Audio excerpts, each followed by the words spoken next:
Welcome to the world of tomorrow. You are about to take a journey out of this world into the world of the future. The atomic age was born. The world of tomorrow became the world of today, bringing together all people in a new era of understanding. Good sense requires that all of us prepare for any eventuality. Imagine, if you can, an electronic brain operating at millions of a second speed. Electrical pulses transmitted with the speed of light. Limitless power at man's command.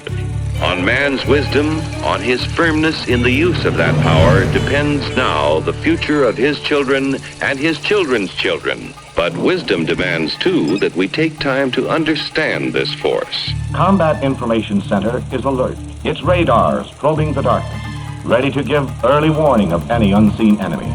But have no fear, we are monitoring the situation.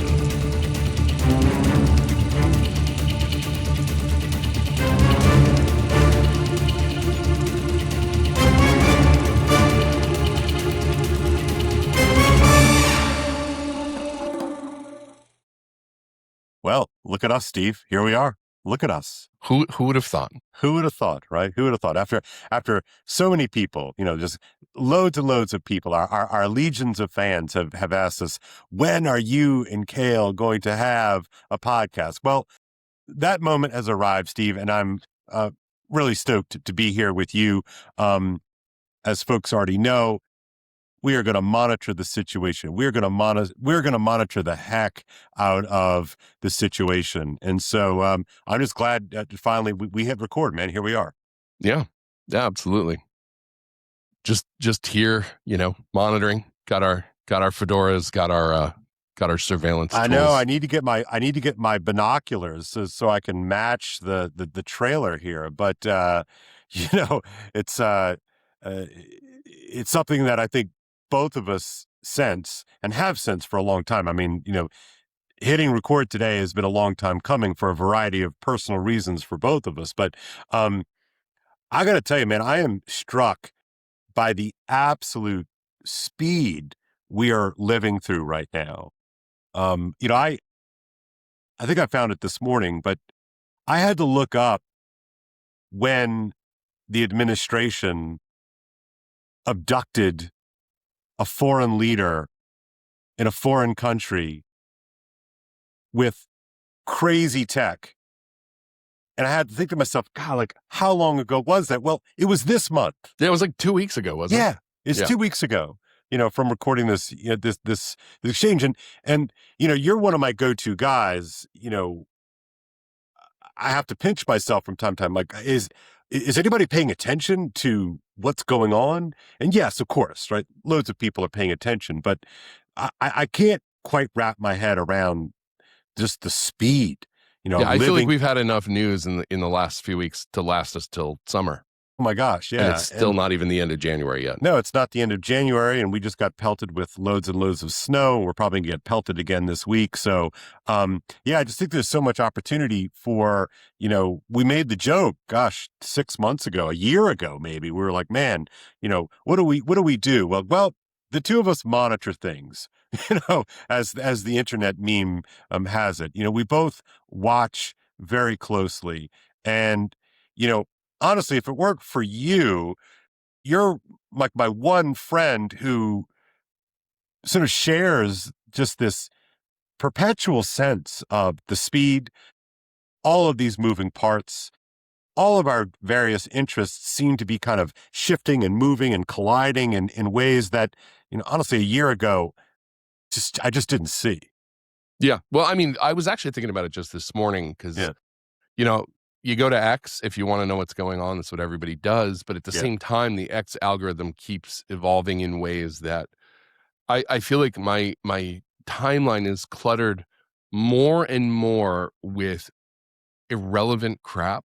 Yeah. With engagement farming nonsense, with unsourced news reports.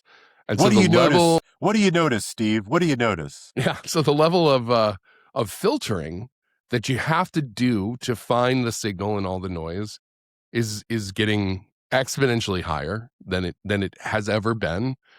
And I sometimes find myself frustrated by it in the way that it's like, it's kind of like that tropey scene in a movie where, you know, there's a character who was a good guy, but he's fallen under the influence of some magical or technological force that is taking over his brain, and his friends are like, you're still in there, you got to fight it. Like, you're constantly being drawn into tangents and into issues that don't really matter, and into arguments that aren't going to go anywhere. And you have to constantly reset and pull back and say, what's really going on here? Like, what are we really looking at? What are the undercurrents that are happening, that are underpinning what's going on? What are the hidden truths beneath all of it?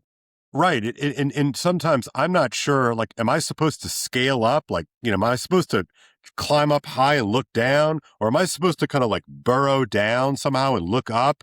It's really a strange place to be, you know, where, I don't know about you, but I don't always feel like there's a terra firma with which to kind of plant my pivot foot. You know, so, you know, where do I set up my camera? You know, should I put it on a tripod, or should I get a gimbal? Right? I mean, all these kind of technological metaphors seem apt in this moment, because it's both.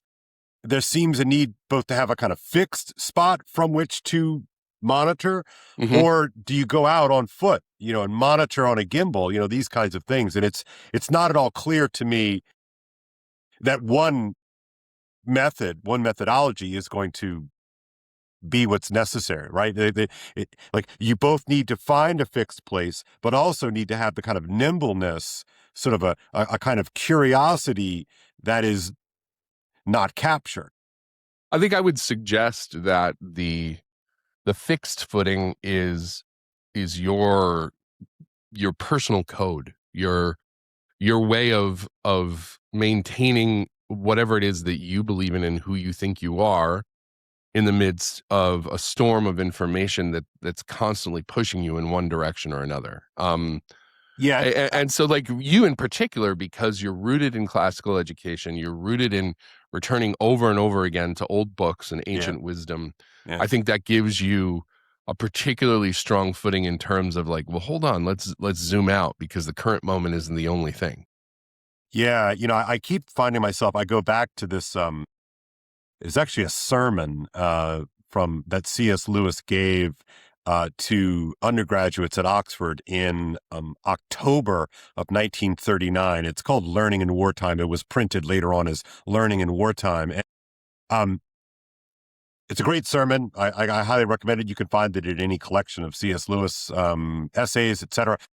In it, he makes this curious point, and there's a bunch of points that he makes prior to it. We can get into it in another episode. It's really not important right now. But what he says is that, you know, the most difficult thing to see is the present, right? And so therefore, so you're sort of stuck here, right? You're in the present, and it's clouds all around, it's fog all around, and the desire to see is there, but the pitfalls are all around you, because you don't know where you are, right? Because the present is the most difficult thing to sort of wrap your head around. So we can't see the future, right? That, you know, until that technology comes around, you know, that's not an option. So for him, he says to the guys in the audience, in the congregation, look, our only recourse is to, you know, grab stuff from days of yore.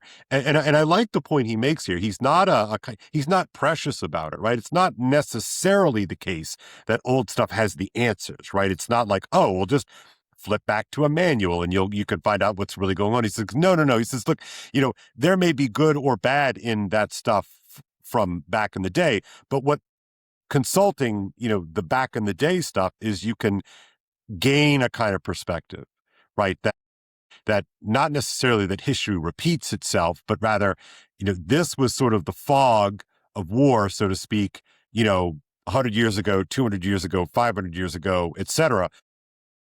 It is the thing by which you can come to make sense in some way, shape, or form with the craziness that you're finding, you know, in the present. And you can imagine there was a very salient message for the young undergraduates, because they recognize, like, look, here we are, you know, and you know, Lewis was a veteran of the First World War. And so from what I've read, he was incredibly depressed, right, about the fact that Europe and England were going to descend into yet another, slaughterhouse. Yet when it finally happens, remember, this is October of 39. In September of 39, the Nazis march into Warsaw, right? The Blitzkrieg and all of that. And so, so it had a strange way of clarifying for Lewis. He's like snaps out of his depression and he's like, okay, I have my calling, I have my quest, I have my call to adventure. I need to help these young guys make sense out of what they're about to head into. And curiously enough, he doesn't say, throw away the books. He doesn't say anything. He says, actually, this is precisely the time in which we need the most precious of all things, which is perspective. I'm curious, though, because the nature of warfare changed so much. I mean, people don't realize how close together World War I and World War II were. It's a little over 20 years between the Treaty of Versailles and, Hitler invades the Sudetenland in the Czech Republic in 38, and then he goes into Poland in 39, and it's like it's a 20-year gap between World War I and World War II, but everything is different. Right. Technologically, the way that they stage them, like the whole theater of war has changed in of just course, that amount of time. Right. And, of course, the famous example of the pitfalls of preparing for the next war by being overly literal about the last war is the Maginot Line. Well, and the same thing happened in World War I, too. I mean, the Germans thought they were going to waltz through Belgium, and now they're up against Gatling guns, and they're, they're dealing with, entrenched fortifications and all this stuff. And it's like, but, we just did the Franco-Prussian War, a couple decades ago. Right. And it's like, and so one of the things that I think that complicates what we're talking about is the modern era, which I don't know where we really peg it beginning. Right. But our technological progress outpaces our ability to understand it as human beings or to function within it by orders of magnitude, and that has increased, particularly during our lifetimes. I think the post-war period, that 80 years that more or less begins in July of 1944 with the Bretton Woods Accords, before the war is even over. I'm working on a piece about this right now, and certainly the detonation and then the dropping of the atomic bomb on Japan. Right. To me, that marks, for me, those two events, the Bretton Woods Concordant or whatever it was called, and the dropping of the atomic bomb. That is, to me, that's the pivot into this time. And look, I just a quick, I'm going to be a little bit of a nudge here. I sincerely believe that in 100 years, we're going to look at World War I and World War II as just one big fat event. I don't think that it makes much sense now to talk about those as two different things. I just think they're so interconnected that it was a little bit of a convenient thing to say, the Great War and then World War II. It's like, I don't know so much about that. I think it really is all of a piece. Well, I mean, it's also one of the things I think people don't understand about the present moment, about, what we just saw in Davos and the changing of the world order. Like, Europe kept getting into these wars because Europe was always in these wars, and they remembered the last time. I mean, France was still pissed off, that they lost the Franco-Prussian War and that they had reparations that they had to pay. And next thing you know, the Treaty of Versailles, Germany has to pay these reparations out of, a spirit of revanchism, of revenge. Yeah, right. And Germany is crippled by this, and that gives rise to Hitler. Like, this repeated of, like, we remember what happened, and we're still battling it out with each other. And it was only at the end of World War II where America was like, hey, how about we knock this off? Yeah, right. Like, how about we stop doing this thing where we have a major war every 20 or 30 years, fighting amongst ourselves, and actually work together and get rich and build a peaceful world, right? Right. And that's the only world we've known. Right. I mean, you and I grew up in this time, right? We were born in this time. We were born in the aftermath. And for us, normal was normal, right? It's what we grew up in. I think what we're finding now, Steve, is that what we grew up in, what we were born into and grew up in, was itself the novel détente, right? That other people like, Eric Weinstein has called it, the great nap. Right, that we lived in this world. And look, and before, I know you and I are going to sort of poke some real holes into these narratives. It should be pointed out that the post-World War II consensus was an achievement. Like, it was amazing, right? And it was constructed. It was right, completely unprecedented. Right. And it was amazing. Yet, what happens in any kind of peace treaty, right? Interesting that you brought up, the Treaty of Versailles, right? Is that it's a consensus, right? It's something that is cobbled together. It is achieved. It is made, right? But in any kind of deal making, there are always these threads, these open threads that are left on the cutting room table, the floor of the cutting room, right? Or, and you really hope that they just kind of stay there, right? Like, oh, yeah, like, well, we had to sort of make a couple of, concessions here and there, like, but don't worry, like, we're doing this thing now, so it's all fine. But those things have a way of resurfacing, even amidst, the great achievement of the post-war consensus. Do you have anything specific in mind? Well, I mean, who's going to pay for it, right? One of the great achievements of Europe, we have to remember here, is that Europe has been essentially war-free, except for Ukraine and Russia right now, and oh gosh, in the 90s, the Balkan conflict, right? The Balkan situation, right? That was essentially achieved by radically demilitarizing the members of the EU, right? But nothing's free, right? And so what has allowed Europe in particular, I think, to exist as it has in the entirety of our lifetimes has been the United States of America, for better and for worse, providing the cryptic muscle necessary to guard the garden. Yeah.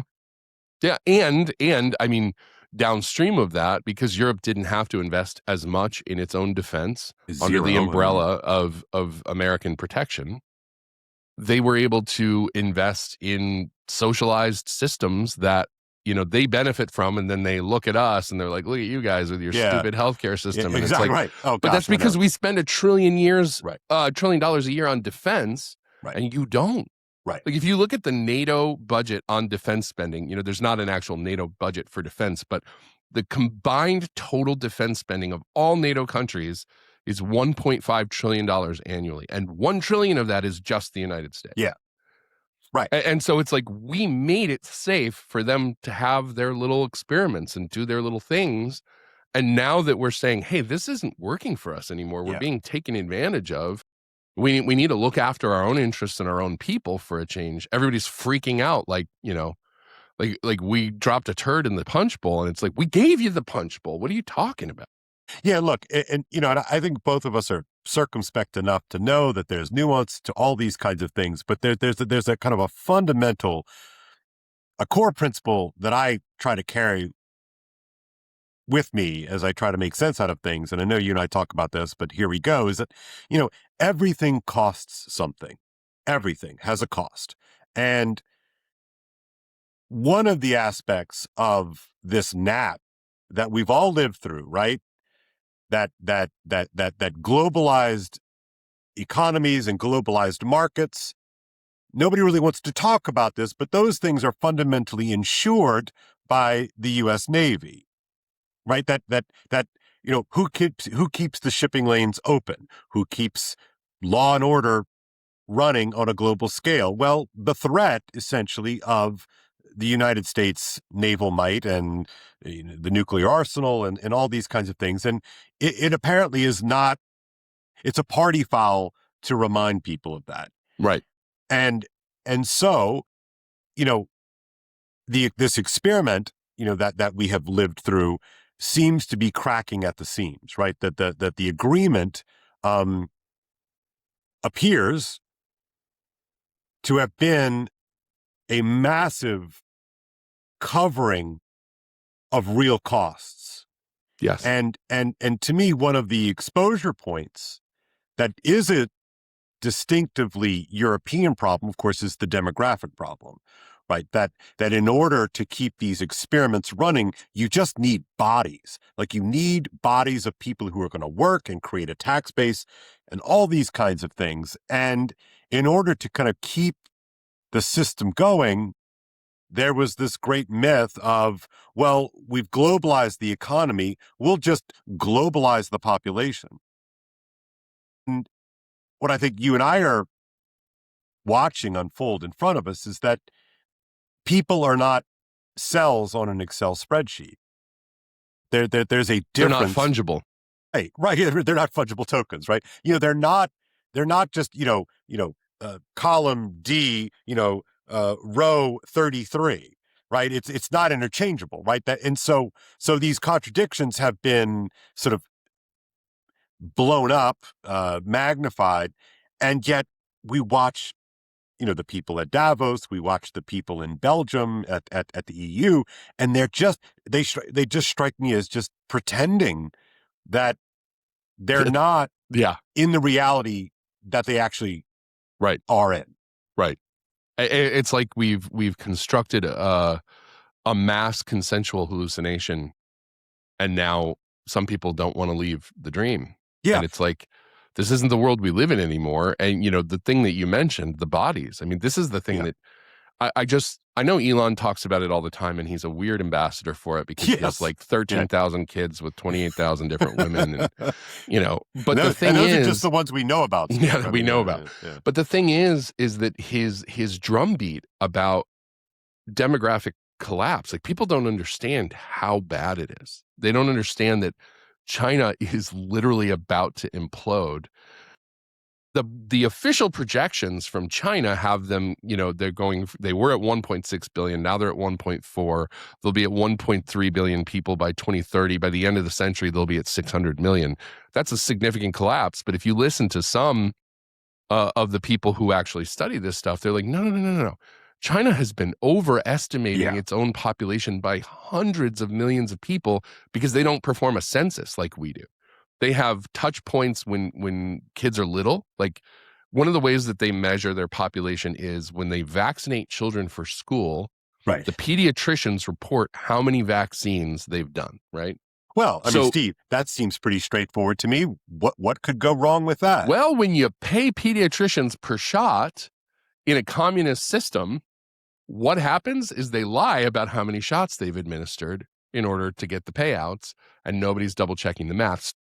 I was just listening to Peter Zeihan the other day, and he was saying that China appears to have overestimated its population by anywhere between 100 and 300 million people. That's the United States. Like if you hit 300 million, the U.S. population is about 330, 340 million. That is a crazy, staggering number to be off by. And so what you wind up with is right now, China has more people over the age of 50 than under. Amazing. So what does that mean in terms of workers and infrastructure and ability to support elderly people who can't work anymore and to support the children that they're barely even having because their birth rate is below 1? I mean, it's a simple math problem. Yeah. Every family has to have more than 2 children in order to even maintain current population levels. If your replacement level is below that, you're screwed. Well, guess what? Asia, Europe, the entire West is all below that without immigration. And it's to varying degrees, but we grew up in a world where we heard about overpopulation all the time. All the time. Constant, the drumbeat, overpopulation, how dare you bring children into this world when we can, No, I mean, it was but the civilizational infrastructure that we depend on to exist is a function of having enough bodies to do the work and to support, like you said, the tax base and the infrastructure and, the Social Security and whatever it is. Like there has to be a way that we're all contributing to this project together. And when you hollow that out, it just collapses in on itself. So, I mean, again, none of us, you can't trust the data. And that's going to be a real problem because how do you make projections? How do you make a plan when you can't trust, the data when the data is getting cooked or just completely fabricated, right? How does this change, the calculus? And so one of the things that I know both of us are obsessed with is like at its most fundamental level, like, what is real? Where can the real be found? And I just am constantly under this sense, and maybe it's a vibe. I mean, I don't even really know what to call it, Steve. It's an intuition that what we have built has been based on, whatever, a foundation of sand that could be real, probably not. And so if you don't have that as part of the frame in which you're trying to see everything through and make sense out of, we're going to be increasingly at a loss as to how to make sense out of things. Well, I mean, look at the fact that the world that we have now is propped up by the technology that we've created, right? Globalism couldn't exist without naval fleets that could span the entire world. And I think people take for granted there aren't a lot of blue water naval vessels in the world. Like, China has a handful of ships that could actually cross the Atlantic to the United States. Everybody talks about their shipbuilding capacity. It's staggering. They can't cross the ocean. They don't have the logistics. They don't have the deep water vessels. America is the only one with a deep water navy that is capable, and a global logistics system that allows us to get to anywhere. I mean, just moved the USS Abraham Lincoln to the Middle East. You don't do that without being able to refuel the ships that aren't nuclear. All these things that you have to do to cross thousands of miles of ocean, or to make the trade lanes safe for global trade, or whatever it is. We live on this technological system that is so much more fragile than we realize. COVID exposed. Our supply chains are very, very just in time and can be easily disrupted. I mean, look at the storm we just had. Yeah, right. I'm watching people in Nashville who are like, man, I've been without power for 3 days and we had to leave because the house is so cold. Like, we don't have enough supplies. We tried to prep, but it wasn't enough. Like, nobody is ready for anything that steps, outside this tiny margin of error that we have, because the world we live in is built on it. Yeah, I'm reminded, in philosophical circles, they'll talk about the hard problem of consciousness, right? That we don't really know what consciousness is exactly. We all use it, allegedly, in some way, shape, or form. But there's the other hard problem, which is the hard problem of hard stuff, right? There's a kind of physical world that we have to deal with that is kept from us by our technologies, right? And look, you and I anticipate we're going to have some great conversations about technology as such, and technology, as we see it and use it. But it is just true that our technologies allow us to construct artificial environments in which we can do all kinds of crazy things. So, like over the Christmas break, for instance, I had an accident, and I burned the crap out of my leg in an accident. And, all Christmas break long, I walked around in my house in shorts because I didn't want to put pants on because it's where you get the point, right? Right. And, it's like just that unto itself is an incredible achievement that in Rhode Island, in a very, very cold December, by the way. We had an incredibly cold December. We're having an incredibly cold January by a good bit. I can just walk around in my house with shorts on because, we've got heat. Now, you're going to say, well, Kale, we've had heated homes for a really, really long time. Fair enough. I get the point, right? But the larger point I think I'm trying to make here is that, we live in this artificially constructed world.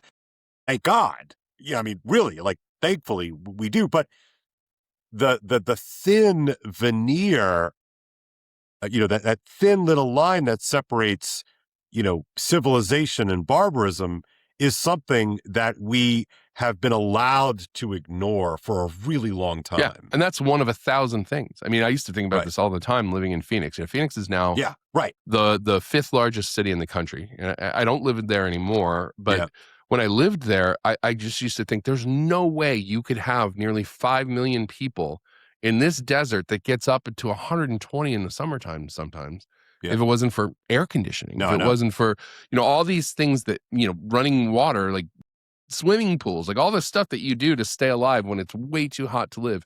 And they're always warning, the homeless people are going to die because they don't have anywhere to go.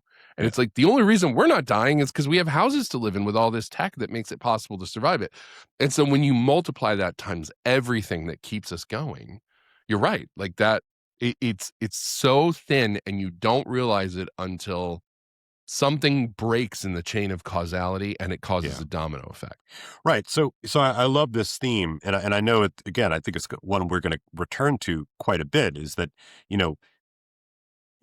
things are broken, right? That this pattern that we're talking about right now in terms of heat and cooling and housing, it's like as rudimentary of a thing as you can imagine, right? But what I'm sensing in a lot of our conversations are just what isn't fragile right now, like what isn't broken right now, and are lots of things that we think are working not. Well, I think one of the things that drives us both is I don't know the answer to that question. Yeah, right. Like I'm looking for that answer and I'm not finding it anywhere. Yeah. What isn't broken? Right. So it's a lens on some level, that we are going to be looking at some things here. It's like, take something as sort of meta as the United States of America. We talked about Europe, the United States of America. Like, is it working at its sort of most fundamental unifying way? Like, is it actually working? And sure, I showed up to work today. I got in my car. I filled it up last night. Paid my phone bill today, right? So it's working. Mm-hmm. I just had lunch. Just made myself an afternoon coffee, right? It's working. As a polity, as these nested, from the micro local level to the local, to the state, to the national level, it really doesn't feel like it's working. And so, you see a story like Minnesota right now, and both of us I've been very circumspect in watching and monitoring that situation, and I don't know ultimately what to make of it exactly. And certainly, the individual instances of violence and death, those are real instances, and we could talk about those things. But again, as I sort of scale back and try to widen the aperture a little bit, what is actually happening? And I think of the sort of the confounds of social media, and the confounds of legacy media, and the confounds of TikTok and Instagram. I mean, it's like, I don't know if it's causing it, probably so, but it's also exposing something structural that is amiss. I want you to say more on that. Well, think about something like a protest, right? There's a kind of pure version that you can imagine. Let's say something bad happens in my county, and a bad decision was made by a town council or whatever it is, and so a bunch of upset citizens show up to the town hall meeting. And we complain because, the trash is not getting picked up, and they promised us that the trash was going to be picked up, and it's not being picked up. Okay. There's a sort of a spontaneity and a kind of natural action and reaction to that as a protest. So I show up and I'm, bang my fist on the podium and say, come on, guys, like, let's pull it together, right? That's kind of natural and organic. Mm-hmm. But I'm looking like everybody else. I'm looking from afar, and I'm watching these things unfold on, the Twitter feed and Instagram and Facebook. I don't watch the news. I don't know if you ever I actually literally never turn on the news. The only time I'll turn it on is for local stuff, usually. Yeah. I mean, maybe if there's a big national story and I just kind of want running commentary, but I turned it on during the storm just to see, how much is Raleigh going to get, because the weather's about everywhere.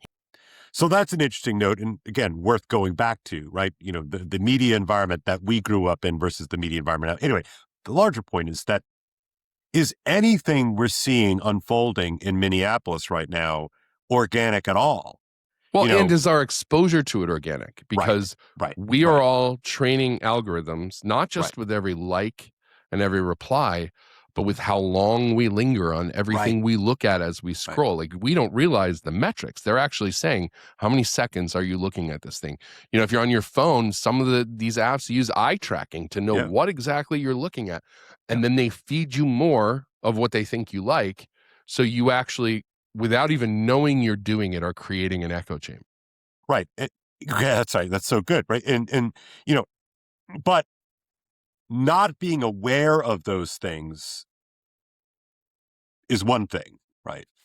But not being aware the ways in which those unseen things are shaping you and forming you and feeding you and depriving you, right?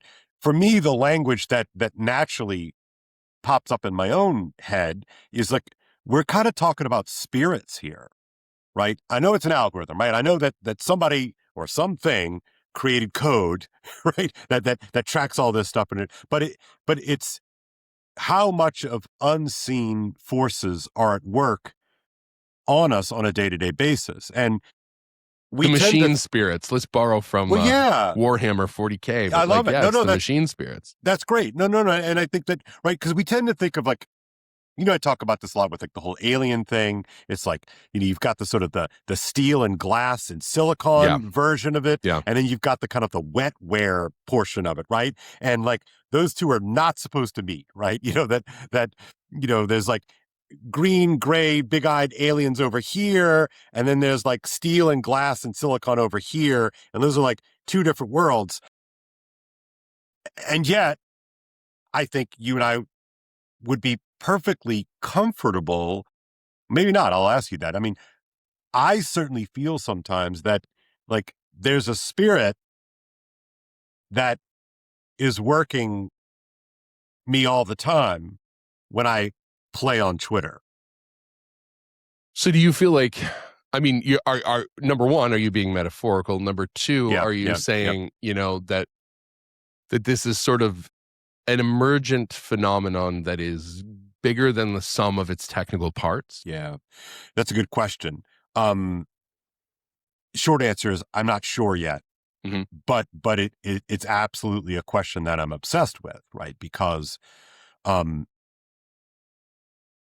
know, if we would put this story in like, I don't know, pick a date in like, you know, 1100, you know, 1100, you know, Germany, right?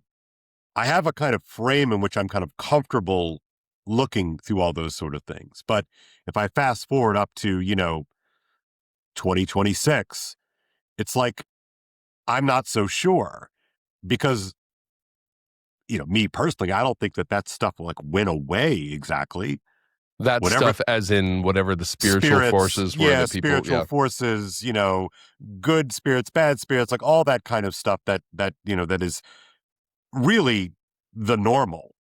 You know, again, thinking historically here, we are unique insofar as we don't believe in those things anymore, right? And again, we're not talking about a sort of a specific faith creedal commitment here. We're talking about just the way this, you know, the social imaginary, the way in which people thought the world worked, right? Well, I mean, and I think you kind of need an anthropological decoder ring to kind of work your way through that, right? So, what do you mean? You know, well, I mean, look at, you know, primitive cultures, you know, animist cultures that pantheist cultures, they see the gods in the activities of the natural world. They see it in the weather. They see it, you know, in all these things because they don't have an explanatory, you know, tool to say this is why this happens. You know, think about, it was only 100, 150 years ago where we really didn't have a good grasp of microbiology. Like we didn't know. I mean, there's this great story about Oliver Wendell Holmes, not the Supreme Court justice, his dad, you know, who started observing that there was this problem going on. They called it puerperal fever, or it was like this child bed death, right? So what was happening is women are coming into these hospitals, 1800s, and they're giving birth to children, and the mothers and the children are dying of infections, and they're like, what is going on? What's going on? Yeah. And Oliver Wendell Holmes figures it out, and he's like, you guys are doing autopsies in the morning on the dead, The dead. Yeah. And you're not sanitizing because you don't know what sanitizing is. You're not washing your hands. You're not doing anything. And then you're delivering babies and you're actually transmitting these bacteria from the dead body. But they didn't have a grasp. And so they were like, by the dirty scalpel, essentially. yeah. Right? And they didn't know that it's what they were doing. And they were causing the problem that they were trying to figure out how to solve with the autopsies. Yeah. A great, if anybody in the audience is interested, I think I talked with you about that. There was this 4-part series called Death by Lightning, which is about the assassination of Garfield. And there's toward the end of the film, he gets shot and all he wanted was lasagna. Yeah, you had to, I know. But the and these are guys that fought in the Civil War, right? And boy, if you really want to turn your stomach, just like read a few pages on what a hospital was like in the Civil War. I know. I was like, just brutal. I immediately get, my body just convulses instinctually. That's where you that meme of give me something for the pain and let me die, right. From Game of Thrones. Like, that's right. In those days, it's probably the better way to go. Right. So anyway, just at the end, the doctors who were trying to get the bullet out actually are the ones who wind up killing Garfield. Now, in the movie, this 4-part miniseries on Netflix, which again, it's really quite good. I recommend it. He actually, it takes him like a year to die. And he's like in agonizing pain from the infection for like a Probably year. Like sepsis or something, right? Exactly. Right. So anyway, but you're right. Right. So go back to the technology, right? So you're talking about homes, Oliver into homes, and there's a recognition that, wait, there's this whole like layer of reality that has been there all the time, we just didn't know it because we lacked the instruments to detect it, right? And that's a theme you and I talk a lot about. Yes. Right. That just because you can't see, taste, touch, or hear something doesn't mean it doesn't exist, right? So you think about like the light spectrum, right? That the human eye can see like between here and here, right? Very clearly. But like, you expand that out. It's like there's all this stuff beyond the margin in which we can see and detect that is actually there, but we lack the ability to detect it on a day by day, minute by minute, moment by moment basis. Yeah, it's there. This is where, and again, we're tapping into material for future episodes. But the cognitive neuroscientist Donald Hoffman talks about this all the time. He says, he's an evolutionary biologist, and apparently they have equations they can run for probable outcomes in evolutionary processes. It's all math. And he says, we've run these simulations over and over. And he said, there's a 0 chance that human beings evolved to be able to perceive reality accurately because evolution is thrifty. Like it only gets you to the point where you're surviving and you're not being preyed upon all the time. And then it stops exerting the same selective pressure. And so he's like, our way of looking at the world is like putting on a VR headset where somebody created an interface and everything in that headset is all that we see. But there's a bunch of stuff going on outside the headset that you're not aware of because you don't know how to take it off. And so there are processes. He's like, when you look at a laptop, you don't see the electrons firing around inside and all these things that are going on, but that's what's making it work. You're using an interface, you're typing on a keyboard, you're looking at a screen, but you're not seeing the physics that underlie that, or, there are animals who can, obviously use echolocation or can see in thermal or, there's all these things outside of our perceptual range that are even still real and really going on. Right. They're still real. Right. And so you and I are going to like really go after that.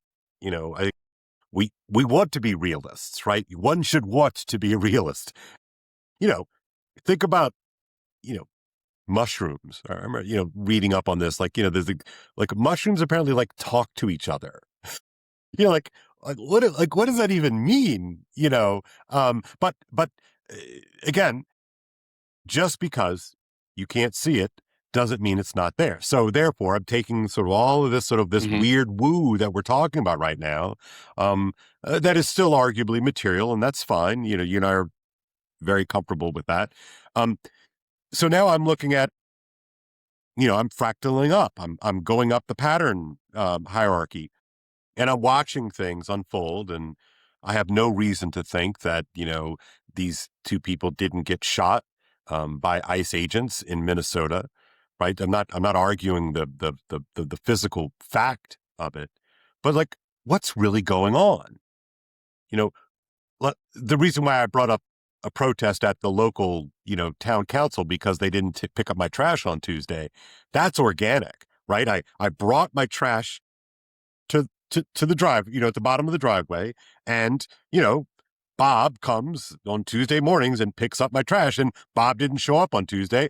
I'm upset about this. I now have double the amount of trash. I don't know when Bob is going to come back, and so I go and complain at the town council. That's organic, right? Yeah, you don't have to be Sherlock Holmes to figure that one out. No, right. And there's a goodness to the fact that I can walk up to the town council and make my complaint, right? There's something sort of real there. Nobody's sitting there thinking like, well, Kale, I mean, he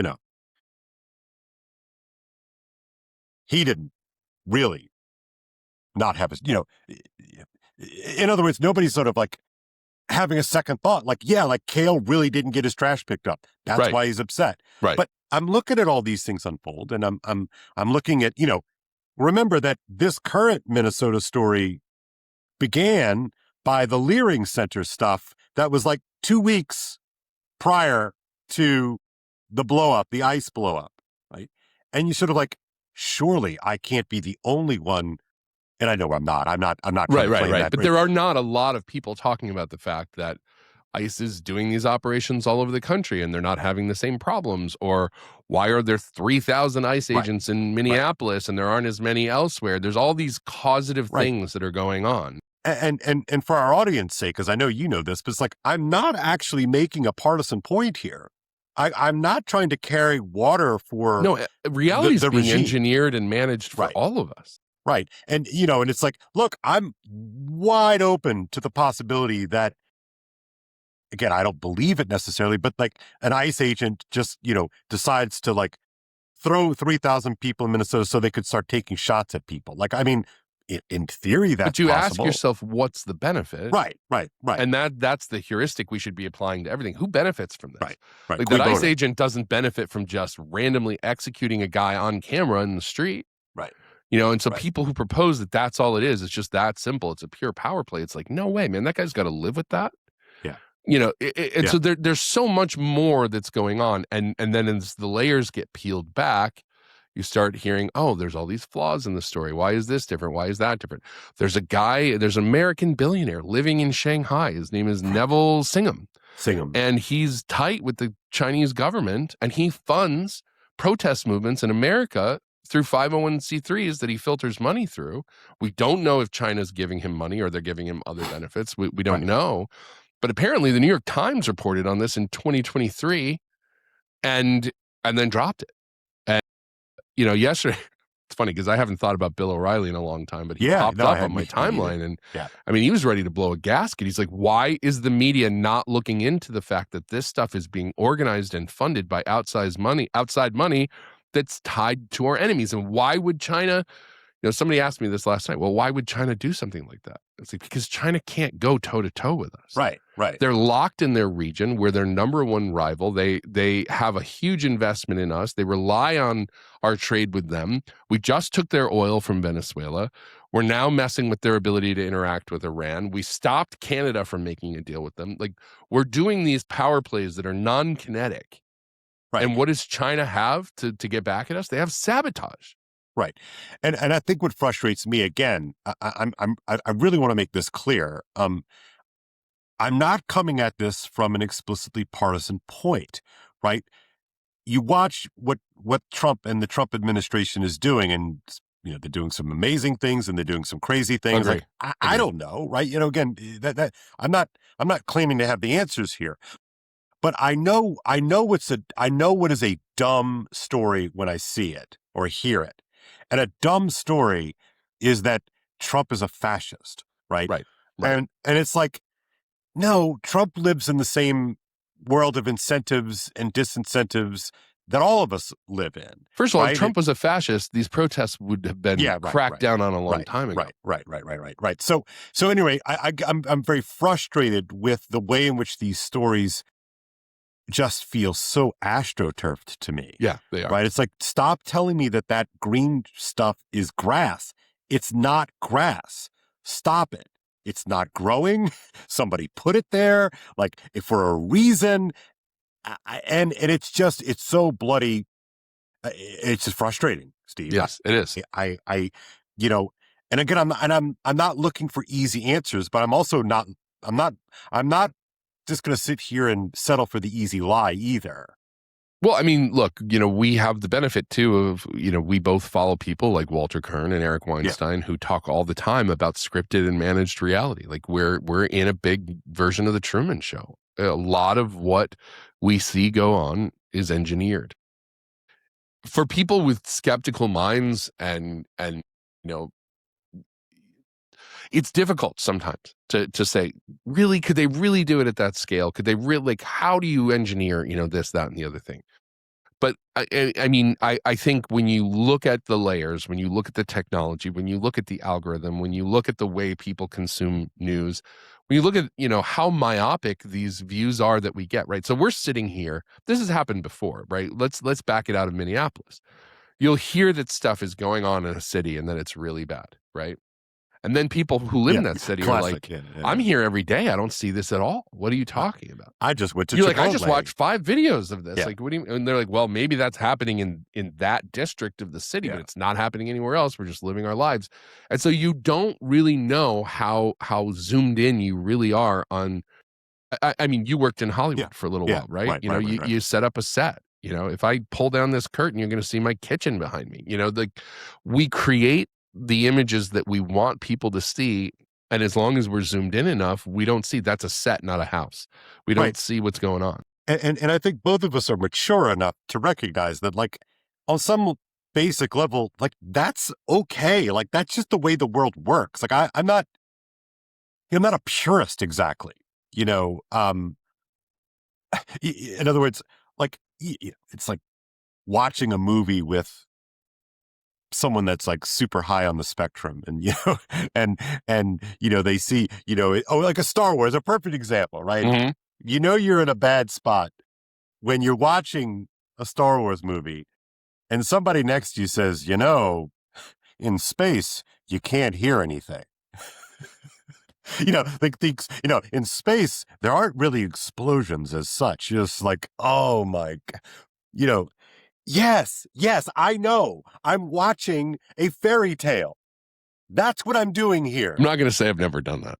I know. Right. But it's like, I want my lasers to make the pew, pew, pew noises. Because it's way more fun. It would be boring if it didn't happen. To go, right?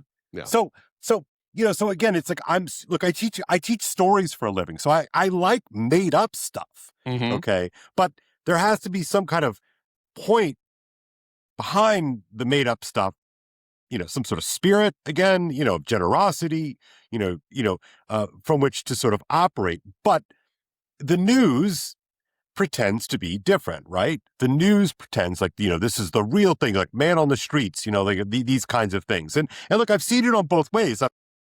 People are like, oh, like all of Portland is blowing up and it's crazy, right? And then like somebody, I don't know, 3 miles south, walked his children up to the local ice cream stand and had an ice cream cone, and they walked their dog back and they got a pup cup and everything's grand, right? And, so those two things were, but then you have the other side like, well, actually, I'm walking the streets of Portland right now at 2 p.m. and everything's just fine. It's like, okay, what do you take me for? Right.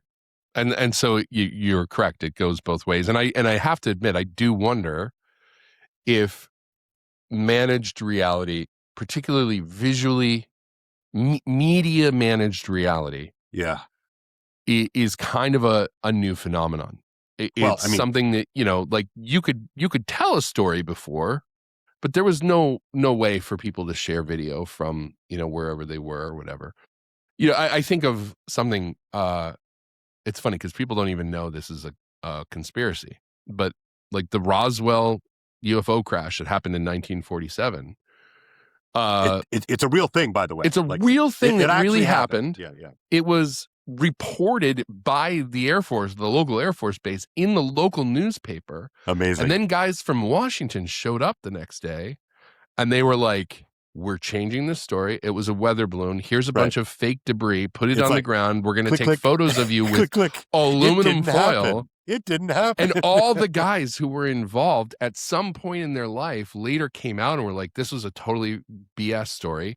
We were told what to say. Yeah. Not only did I touch the actual wreckage, but I brought it home and showed it to my kids because I was the local sheriff, and I had it in the trunk of my car. Like, before Washington descended on the scene and changed the story and engineered a story, the people told the real story. But there was no way for them to take photos of that with their cell phone or take videos and hold on to it and later be like, look, here we go. And there are stories, in that world of guys who did take a photo and the Men in Black show up. Yeah, that's what I mean. And they made a copy. And they give them the copy of the photo, but they stick the copy in like a dictionary and put it on their shelf. And it sits there for 40 years. And then when they're in their 80s, they come out and they're like, I never actually turned this over. Yeah.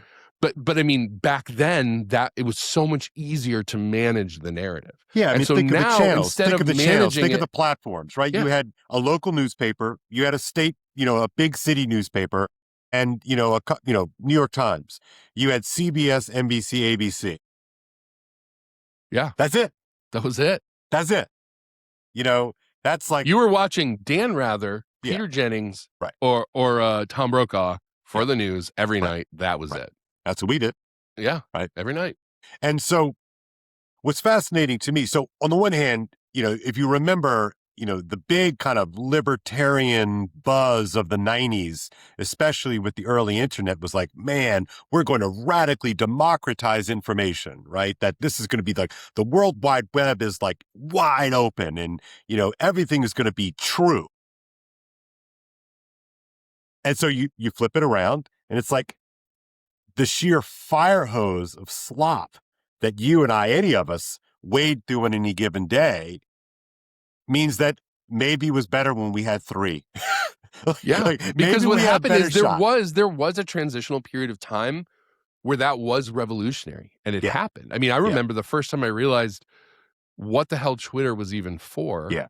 Because I got on it. I was, I worked at a PR firm at the time, and we got into those social platforms as soon as they came out. We were working with General Motors. I was on one of the first corporate social media teams, like trying to figure out how do we reach the bloggers who were talking about cars, like all this stuff. This is early 2000s, right? Yeah, that's great. So I'm on Twitter, and I think Twitter actually came out in 2006, but nobody really heard about it for a year or two later. Yeah, I got my Twitter account in 2008. You can check me on this one. It's on my profile, I'm sure. But but I had it for a while, and I would look at it from time to time. But I was just like, what is this for? People are like, I had a salad for lunch today. Right. It wasn't about anything. And then there was this kid, an American university student, who went over to cover the Arab Spring. And he's in Egypt. Yes. He's in Egypt, and he was from one of the big Ivy League schools. And he was a journalism student, and he got arrested for taking photos of the protests. Right. And he took out his phone and he just tweeted arrested. Yeah. And within 24 hours, the U.S. Embassy is on it. His school has hired attorneys. Like, they went in and got him out. And I was like, oh, whoa, that's new. Like, that's something that couldn't happen before. But after that transitional period of time, they flooded the zone. Yeah, that's right. With all this information, with false stories, with who knows what percentage of people you're interacting with on the internet are bots. I've seen interviews with CIA guys who are like, we literally go on and try to piss people off and get them to incriminate themselves.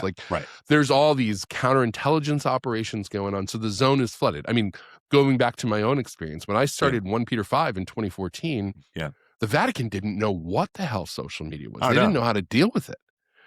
And so the American bloggers they still don't know. No, but they're getting better. No. And they have sycophants that are willing to do that work for them. Yes. Where Peter is wouldn't exist without 1 Peter 5. Like, that was a direct reaction to what I was doing in that space. But for a little while, the bloggers were just eating the Vatican's lunch because it was so obvious that they were lying about stuff. It was so obvious that they were changing transcripts after the fact so that the Pope wasn't saying what he was said to say. Yeah. And sometimes they even admitted it because they thought they could still control the story. And so the power structures adapt to these innovative asymmetrical platforms. And then, like you said, instead of just dealing with 3 channels on a newspaper, now you're dealing with thousands of sources of information that are potentially untrustworthy. And we're at a point now where, I mean, the majority of stuff that comes up in my timeline is unsourced breaking news. And I'm like, breaking news. Trust me, bro. Like, where is your source? Like, put a link to something. Because I know, you didn't do it, Anon. Right. I know you didn't go out and do the man on the street reporting. So where are you getting this information from? And you look at, I love, one of my favorite things that Elon has done over at X is the location. Yeah, it's huge. Oh, it's so good. It's so good. You're like, oh, so you know what's going on in Los Angeles? Guy from who lives Nigeria? in Mumbai. Yeah, like stop it. Like what are you even talking about, right? So are there any precedents, this kind of flooding the zone thing? I love that as an idea. Am I correct in thinking that flooding the zone is like a sports metaphor? I don't know where it comes from. I don't know where it comes from. That's a good question. It probably is from that, but I'm not sure the origin. It's something I've heard so enough. If you think of like a zone defense, right? You sort of put people in different quadrants, right? So when a guy walks through, like when he gets into your quadrant, you're responsible for him. But when he passes over to the next quadrant, they're responsible for it. But if you put more than one or two, you put more than 2 people into that zone, the zone is flooded. So then all of a sudden the guy playing zone defense has to make a call. Do I do this guy or that guy, right? So this sort of flooding the zone thing, I love it just as a metaphor, but can you drag up any kind of historical precedent for this flooding? The only thing I can think of is the Russians got really good at disinformation, and not misinformation, disinformation, intentionally planted false information in outlets that the target audience would otherwise find credible. That was one of the ways that they ran their intelligence operations. And there's a book that I've actually been meaning to go back to he's now deceased, Ion Pachepa. He was the highest ranking intelligence defector from the KGB apparatus. He was stationed in Romania, I think in Bucharest. And he ended up defecting to the United States, and he wrote a book called Disinformation like 15, 20 years ago. Man, I should about all the techniques that they would use to make sure that they would put stories in media and they would do all this stuff so that people would begin to be persuaded by this false information that looked credible. Right. So, of course, I say this self-consciously because this is one of those things that I bang on about on Twitter all the time, which is that hideous strength, right? And I had originally read that novel, when I was 20. Yeah. And I reread it 6 months into COVID, kind of like on a whim, honestly. Anyway, there's this great through line you may recall, Steve, where Mark, the main character, this sort of credulous academic who really wants to be part of the inner circle, right? They have him, they say, look, we want you to write some articles. And he's like, I don't do journalism. I'm a sociologist, right? He's like, no. If you want to be part of this crew, like you're going to do what we want to do. Like, oh, okay, I'll do it, right? And for a bunch of different reasons. Anyway, so he gets called in late one night and he's like, so we want you to write some stories about the riot. He's like, riot? Like, what happened? Oh, no, the riot hasn't happened yet. He's like, what do you mean you want me to write about the riot that hasn't happened yet? And all the guys are like, oh, you sweet summer child, you, right? You sweet summer child, right? It's like, you always prime your audience for what's going to happen, right? And so, of course, they write it up, one for the sort of the snooty New York Times magazine and one, newspaper, and one for the déclassé New York Post, newspaper. And they both say vaguely contradictory things, all of which point to why we need more of the National Institute for Coordinated Experiments, the NICE, right? So, anyway, it's just such a wonderful insight into the world of propaganda that real propagandists don't wait for things to happen. Real propagandists make things happen and control you and your opinion of said event before the event even happens. Like, I got to tell you, you and I were feeling that in spades as the sort of these narrative adjustments would happen in the fly. And it's not just about COVID, it's about a bunch of different stuff. But the bottom line is that how much, this sort of dark moment descends upon you, right, Steve, where you're like, how much of what I conceive of as happening organically is actually not organic. And that's why I was bringing up the organic thing earlier. Well, it even gets, discerning, credible people caught up, because what you wind up with is, how do I ascertain how much of this is true? Because if you just lie, that's not persuasive. Like, lies are built upon half-truths at least, or they're not effective. And so at least some of the information you're getting is probably accurate, right. But how much of it? How much do you believe? Where do you skim the deception off the top? And so for people like us who are looking for that signal, I don't know how much of every day I spend when I'm online asking myself, should I retweet this? Is it credible? Like, do I feel confident that somebody's not going to come back to me and be like, oh, you stupid boomer, like that was totally fake? Yeah, and look, you rightly crack on me quite a bit about being like cryptic Kale. Fair enough. I own that. But a lot of like my hedging online is like, I'm noticing something. This is sort of what some people are saying. This is what some people are saying. And I'm really not trying to sort of pretend like I'm some, wizard in that way where I can kind of like, I don't have a Palantir. Like, I'm not trying to pretend, but it's like, I just know that something is pretending to be signal, but it's noise. And the most effective version of that is the noise that can pass itself off as signal. And that, more people need to kind of clue into that, right? That the most dangerous things are those that pass the sniff test. Yeah. Well, I mean, it's magicians are a good thing to look at, because their whole game is distraction. It's pay attention to this thing I'm doing. Look at my pretty assistant.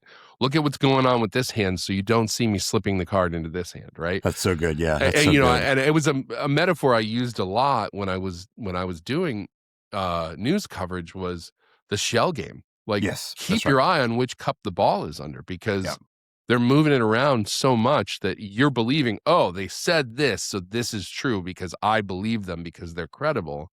And meanwhile, they've now transitioned it over to here and they're doing something totally different with it. Yeah. And you're still stuck with that official explanation. Totally. I mean, and this is the thing. I mean, it's the thing with gossip. It's the thing with truth. If you put a story out there that resonates, it doesn't matter that the truth comes out later, because everybody still remembers that first thing. That's right. It still sticks in the back of their head. That first impression, it really scores the brain, right? It leaves a dent in the brain, and it's so hard to come off of that. And I mean, I don't know. It's become increasingly complicated. And now we add in the ability that we've been warning about. I mean, not like it wasn't obvious, but to fake things that look real. Look how many people retweeted that AI altered image of the shooting in Minneapolis, and the ICE agent doesn't even have a head. I know. Like, because, and I looked at that for a long time, and let me give you the God's honest truth. My inclination was to say, let's reserve judgment on this, because, we don't know what happened except for what we saw in video. The videos were very poor quality. It's very difficult to make much out.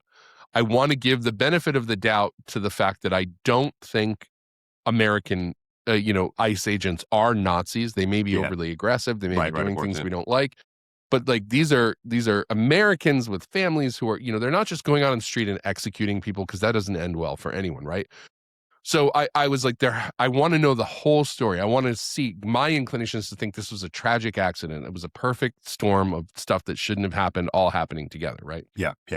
But I noticed when that photo first came out and I saw it, I was trying to figure out where his head was. I was looking at it.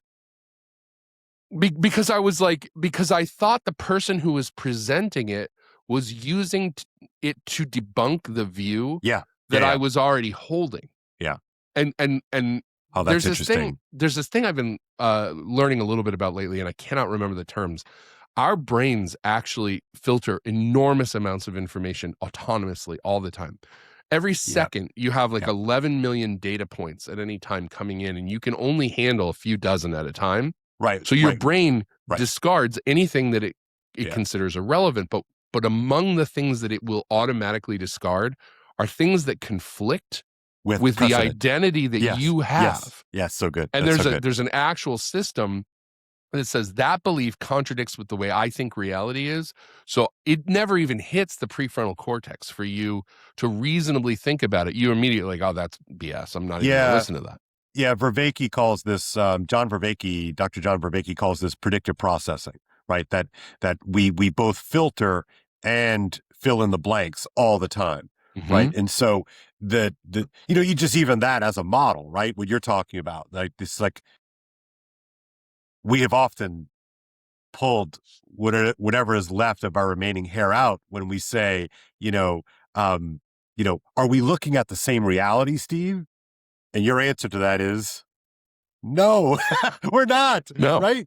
We're not. No, we can't. Right. We don't know how. Right. And so like for myself, I remember after I spent like 10 minutes looking at that photo going, is it just an artifact? Like what?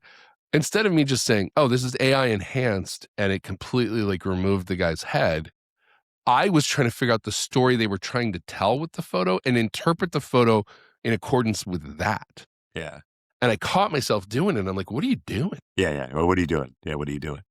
But, look, both of us probably could get diagnosed with being obsessive. So that's fine. But I mean, like, as soon as something catches my attention, like I want to get to the bottom of it, right? I want to figure this dang thing out. But sometimes you just have to pull back, right? I mean, sometimes you just have to like, I gotta move on from this. It's too much, right? It's not, it's ultimately not generative for me. But two other things about Minnesota that I want to bring up real quick. The Snapchat filter enhancement of one of the guys that got killed. Amazing. And then, did you happen to catch Ilhan Omar's press conference yesterday? I did. Oh, Steve, I woke up to that because you know me, like I'm basically dead to the world by around 9:30, and I woke up to this morning, and I'm like, you've got to be kidding me. This, like, how?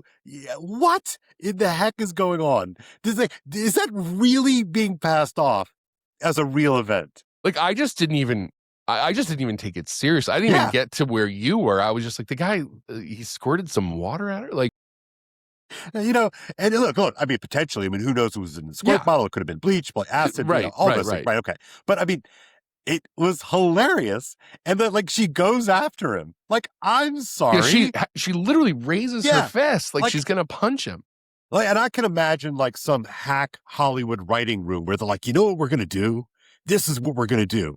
We're going to stage, we're going to some big, like ugly white guy, cause white guys are bad. Right. And, he's going to lunge at Ilhan and she'll like, lean into it. Like she's some sort of Marvel superhero with a burqa on. I mean, it's just like, this goes back to what I was saying about the first impression is what matters most. Right. If people react to, oh my God, like what did he spray at her? And that's the feeling that they feel. Then they're not going to go back and look at the subsequent reports that have come out that this guy's a left-wing dude with transgender kids and all this stuff and should ostensibly be on her side politically. Right. Again, the nurse guy that got shot, it's come out in recent days that this isn't his first violent confrontation with ICE. He had his ribs broken last week or the week before. He quit his job. He's not even a nurse anymore. Right. His wife divorced him apparently because she said he was unstable. His parents were warning him to stay away from this stuff. So there's all this stuff that comes out later that you're like, okay, that changes the set pieces here on this story. But we're not thinking about that now because we've already decided this guy was murdered. The shooting was justifiable. Like whatever it is, whatever the narrative we've accepted, right. that becomes the filter by which all that other information gets processed. And then, of course, it's never really about the story, right? That the story is always an avatar for Team Blue or Team Red. Yeah, right. What I already believe. Confirmation bias recycle, re-scroll, we'll reset in the morning. We wake up to the next X algorithm. We wake up to the next TikTok algorithm. We wake up to the next Instagram moment. Yeah, it's and I know there are probably people listening to us who are like, well, get offline, get off social media, stop. And it's like, but that's not the world we live in anymore. Right. If you want to know what's going on, that's what you have to do. If you want to analyze, if you want to monitor the situation, that's where you have to be. But you have to have like this crazy awareness the entire time you're doing it of, I may be being played. Right. And I would say this, I totally agree. I'm on board with you. We're going to enable each other to continue our great habits here. But we're doing it so everyone else doesn't have it. Exactly. Right. But it matters. And I think that it's not about the particulars, right? Look, being a human being, like I firmly believe that we have a kind of metaphysical responsibility to make sense out of the world, because we have to play a part in the great transfer, right?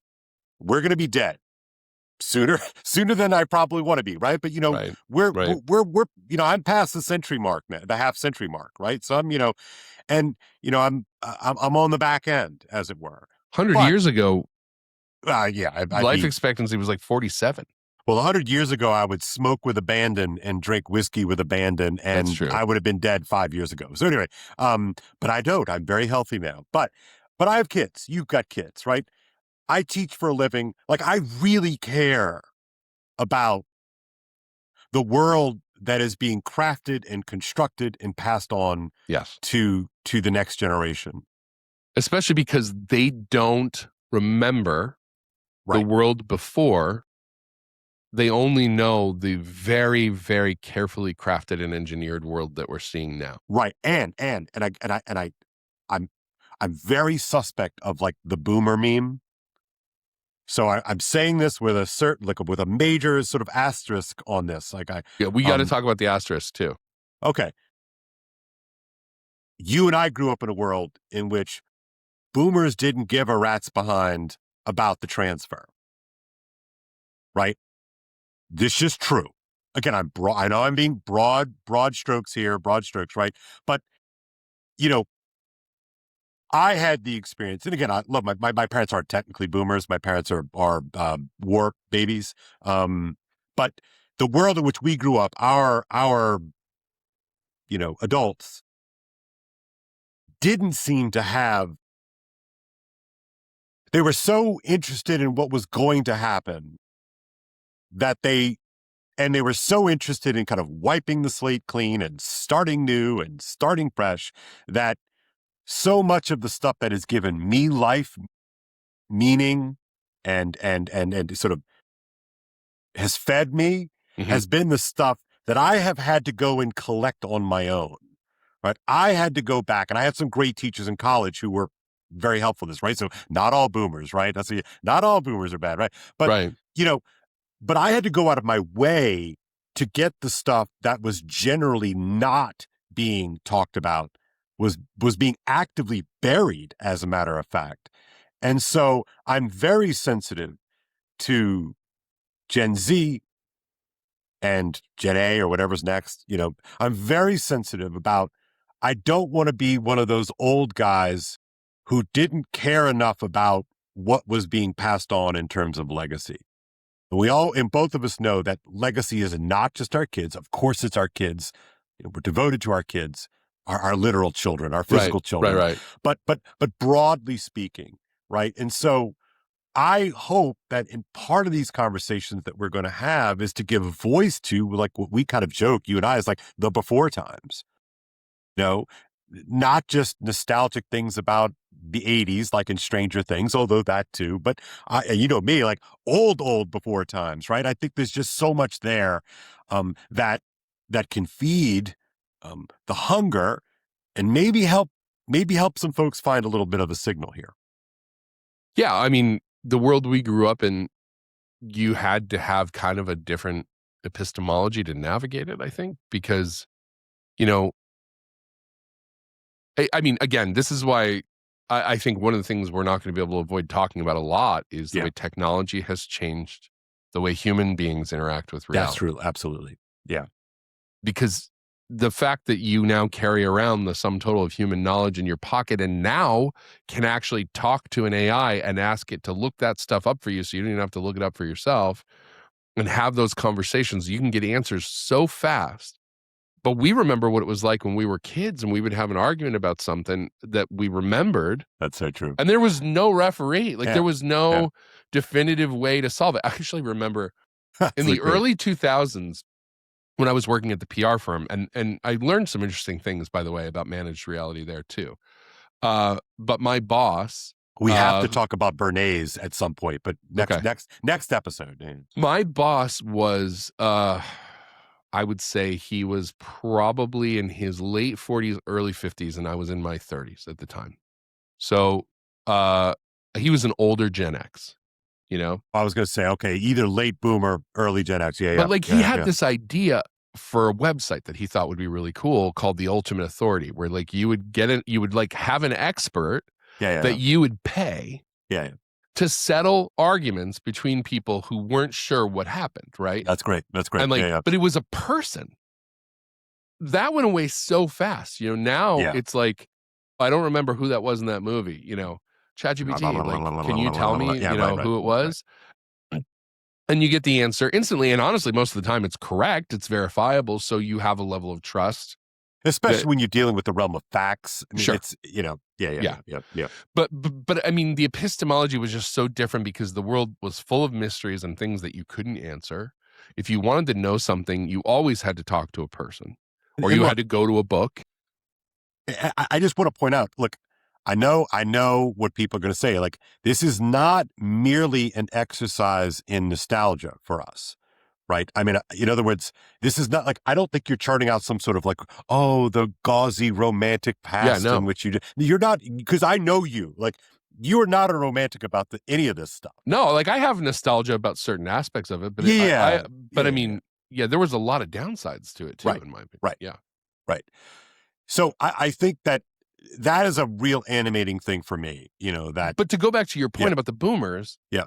I think that credit needs to be given to them for being a product of their time. Yes. Like there's a reason why every generation in the last, handful of generations has had these overarching characteristics. You know, like Gen X, we're skeptical, we don't trust people, we're not joiners. Well, why? Because we grew up with broken families and the results of the sexual revolution and all this kind of stuff that went on in the malaise that happened. I also think the golden age of America, at least so far, despite what Trump has promised potentially down the road in the future, was the Mad Men era. It was the 50s. Yeah. Now, it wasn't perfect, but it was like, I think when you grow up in a time where things are about as idyllic in a country as they can be, you kind of take for granted that stuff's just okay. And legacy in terms of passing on what's real, what's not, like all becomes less important to you than it would be if you grew up in a time where you had to struggle to get to the truth. Or to a version of things that felt like it was good and decent and real. Yeah. And remember, the legacy that the Mad Men guys were passing on was the intoxicating power of the promise of the new, right? Yes. Look, boomers, the grace that I extend to boomers is real, number one. Number two, the boomers are, in fact, a product of the broken men who came back from World War II. 100%. And you really have to extend them some grace. That's why I remember, it must have been in the late 90s. When did Tom Brokaw come out with this whole Greatest Generation thing? Anyway, I remember that. And I remember even then I was like basically sympathetic to that. Like I thought that the World War II generation was great, but I remember just being like, wait a second, you're going to call this the Greatest Generation? Like what? Like I am super proud and grateful that these young men went and fought a war on the other side of the world. I mean, like I'm not in any way trying to take away from those real sacrifices, but my gosh, like boomer craziness doesn't just happen in a vacuum. Like, and so the ironic thing is if you had asked those guys, they wouldn't have been okay with that term. They would have laughed at you. Yeah. Certainly when they were 50. Maybe when you get kind of old and soft at 70, I'll let you know very shortly here, maybe then you get kind of nostalgic about, and romantic about your past. I don't know. But yeah, I that weird romanticism, it really rubbed me the wrong way. Again, even though I was vaguely sympathetic to the greatest generation, So the boomers, to me, get a bad rap in that way. That what they were sold. I mean, look, one of my favorite things to do, you and I have shared images back and forth with one another, but, this sort of, that kind of the nuclear age, it's one of the reasons why I love Fallout so much, is it really captures that kind of optimism in image, right? In iconography. Again, the disconnect between the super, positive outlook and the reality of the dystopian reality. The dystopian, right? I love it. I mean, it's such a great melding of sort of those. Gosh, in many respects, now that I think this out loud, like I love both of those things, right? Yeah, so that's why it works for me. But like that, like the nuclear age, everything is possible if we just put enough brain power behind it. We could organize systems and we could set things up. I mean, that's the myth. That's the great myth of the post-war, that we can turn Detroit from making, LTDs to making tanks. We can make, flying fortresses, and then we could flip the switch and we could turn it into ovens, or appliances, or and the magic of Tupperware and plastics, like, plastics. Well, I mean, even Oppenheimer's famous quote, I don't know if he ever explained it, but he's putting himself in the position of a god. Yeah. He's quoting Shiva, I am become death, the destroyer of worlds. Right. And so it's like this understanding that we had become masters of the universe, to speak. That's right. And that spirit, it's a real spirit. And in many respects, it's a wonderful spirit, right? But there's a kind of sentimentality to it that cloaks a kind, or covers up, buries, this darkness that was sort of put onto the fringes of the curated garden for a really long time. And now, the walls that kind of kept these things at bay, it's like there's lots of fissures, there's lots of access now to this garden. And so that's part of what I fear is being exposed. Not that I don't like fear the truth, right? I mean, I want the truth to be known in the light of day, but this process of exposure, will only increase as these pressures are pushed, increased, pressing down on these sort of these vessels. I have this image in my head, but all these pressures they're squeezing and exposing existing fissures that were covered up for a really long time. Right. And so, again, in a future episode, you and I talk about AI all the time. You're basically like a qualified optimist on it. I'm basically a qualified pessimist on it. But you and I, what we really do agree on is that if even a fraction of what the AI boosters are saying is real, my goodness, Steve. Yeah. I mean, everything as we knew it is over. Right. I mean, and it's already happening. We're seeing it happen. I mean, this is the thing, we talk a lot about, AI in the future, but AI now, right. Just where it is now, if this is as far as it ever gets, it's still doing something that none of us really ever thought was possible, 20 years ago. Right. We made the joke the other day, like, one of the coolest things that I could do, with the tech that was available to me was to type boobies upside down on my calculator. Right, on a calculator, yep. Like, ooh, look at that, I mean, it's crazy. And that calculator probably cost $100 back in 1983. Yeah. Yeah, I mean, I was a tech early adopter for whatever reason. We had computers in the classrooms when I was starting in first grade. So I started using them there. We got our first computer at home when I was 10. And it was an old Microsoft DOS-based PC. Like you had to literally stick in the floppy to even boot the operating system because there was no hard drive. And I'm 10 years old, and I'm having to figure out how to use a computer to explain it to my parents because they don't really know how it works. And so it's like from a very early age, I got very comfortable with being the guy who figures out and explains tech to other people. Like that was just sort of the trajectory that I wound up on. And I always, I was obsessed with robots as a kid. I was obsessed with science fiction. Like I always anthropomorphized tech for whatever reason. It was just a weird function of my particular brand of autism, I guess. I don't know. But it was, so what I see though, I think a lot of people look at me probably more as a little bit of an accelerationist, and I'm not. I just see the pattern of inevitability. Like I know that people don't like the idea of, well, we decided to turn it on, so we can decide to turn it off. But that's not how systems level thinking works. No, of course not. And so, we're literally looking at a situation right now where governments, it's happening at the government level where they're saying, if we let other governments get to AGI before us, they will use it to destroy us. And so what happens at home domestically, we'll figure that out later. If half the population loses their job to AI, well, that's a risk we have to take, because if we let China get it first, they're going to do stuff to us that we can't stop.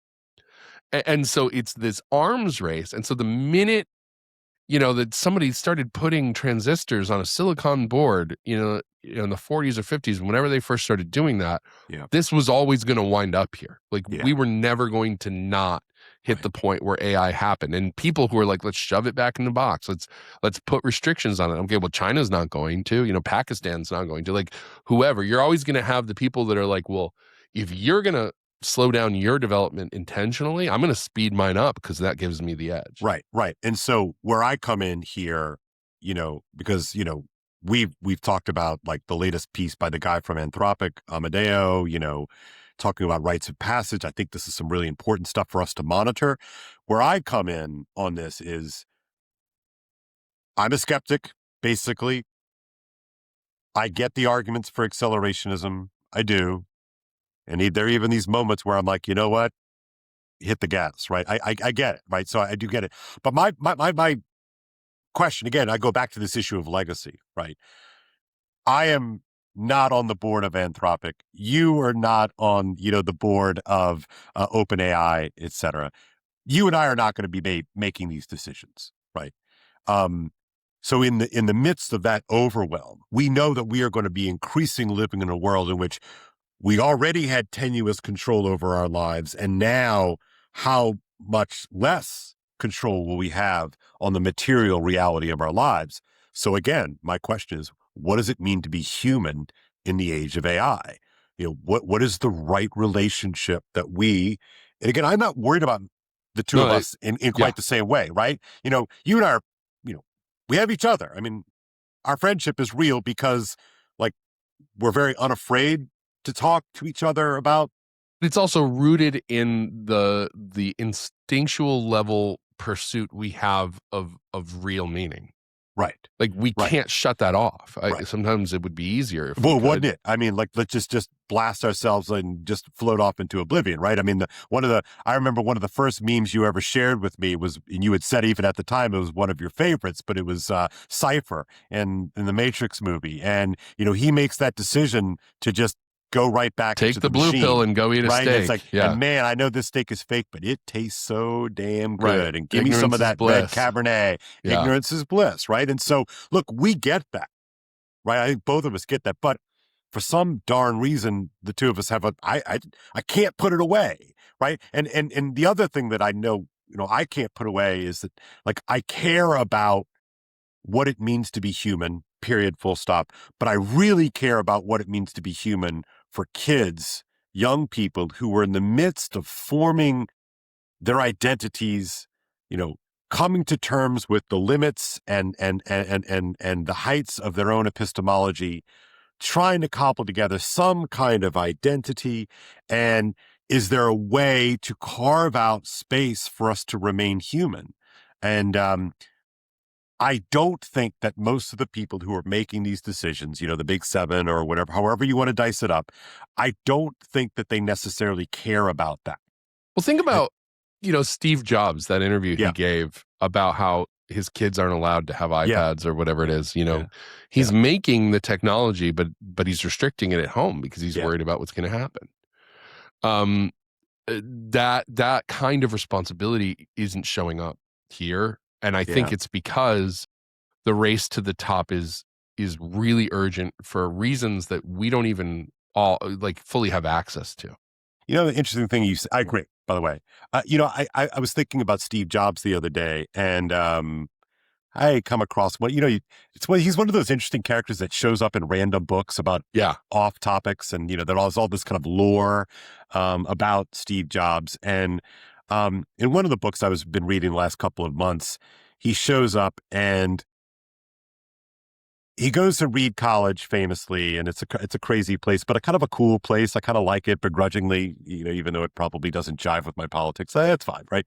At any rate, he credits a course that he took in calligraphy as being like this outside of his domain that gives him a kind of perspective and a sort of a generative space, right? So what is one of the things that Apple becomes famous for? It's design, right? And I love the fact that, I imagine, sort of this long-haired Steve Jobs and with no shoes on at Reed College, and he's got a friggin' calligraphy pen on a piece of parchment, and he's drawing letters, that's the kind of stuff, right? Where is there going to be space for those kinds of things outside of the domain of tech, right? That give us some kind of anchor into, the real, the human, the small, the one-off, the non-repeatable. Well, this is something that, Gen Z is interesting. I've never, I'm terrified by the almost universal cynicism of Gen Z. It's darker than almost anything I've ever seen, and frankly it's earned. It's not without merit, right? And when I first started running into it, I didn't take it as seriously as I do now, because I was like, no, I think you guys are exaggerating, your victim status. But in a sense, they really are generationally victimized, as they're kind of the kids who grew up right at the time where everything changed and is still changing so much that they don't see a future for themselves that seems like it's worth living, right? But at the same time, I believe, I don't know where Gen Z cuts off. My oldest daughter is 20, and she's very analog. I mean, she's consciously right. analog. She's technically conversant, she does all kinds of stuff on the computer. She plays video games. She does all this stuff, right? She writes there, but she also hates AI, with a hatred she can't explain, to the point where when I would try to have conversations with her about well, what do you think about this? And she would just get angry and shut down. And she's very articulate, but there was something visceral in it to her. And then, she started collecting vinyl records 5 years ago, and she listens to vinyl, and she goes and hangs out with her friends in real life and doesn't just text all the time. And I'm not saying she's not online at all. She's on Instagram. She does this stuff. But it's she has made a conscientious choice to move back toward a world that looked more like the one when we were kids, to the extent that she can experience that. And nobody taught her to do that. She grew up in a very techie house. No, I know. It's funny. And it was something that happened spontaneously. And I've talked to other people who are like, oh, I've got a kid who's doing that too. There is an emergent phenomenon among these kids who are like, screw all this tech. I'm tired of it. It's everywhere I look. It's all I've ever known. It's the great counterinsurgency of the analog. I love it. Yeah. It's this lo-fi world that they're like, but this feels more real to me. And they're, it's a hybrid for them. It's not, they're not going off grid, but they're just they're making choices that are not the logical, consequence of the world that they've grown up in, where this stuff should be the substrate that they just take for granted, and they're not. They're rejecting a lot of it. How much do you think that will be accelerated by the acceleration of AI, like, taking, using your daughter, but just Gen Z generally? I mean, how do you It's think hard to say. I mean, it depends on how seamless those experiences are. It depends on how it affects their quality of life. I mean, cynicism is a prophylactic disposition, right? Correct. Right. So, right. like, if you're cynical because you already feel like the future has been stolen from you, then a new technology that's developing that's stealing more of that future from you is something you're going to look at with skepticism. It's something that's stealing opportunity from you. It's something that's making it less likely that you're going to have a good job and own a house and find somebody to settle down with, which is all the stuff that they are all worried about. Sure. Yeah. They want to live normal human lives and they feel like they can't. I mean, I was at a wedding last December, not 25, 24. And it was for my cousin, who's in his early 30s, and his friends were late 20s, early 30s. And I was talking to the guys, and some of them were talking about how hard they're having a time meeting girls, and I was like, get off the dating apps, dude. Yeah. Like, go meet people in person. And it was almost like they hadn't thought about it. Mm-hmm. I was watching a podcast the other day. This is a tangent, but I do think it's relevant, where there was a scientist who was talking about how women can smell genetic compatibility in a man. Yeah.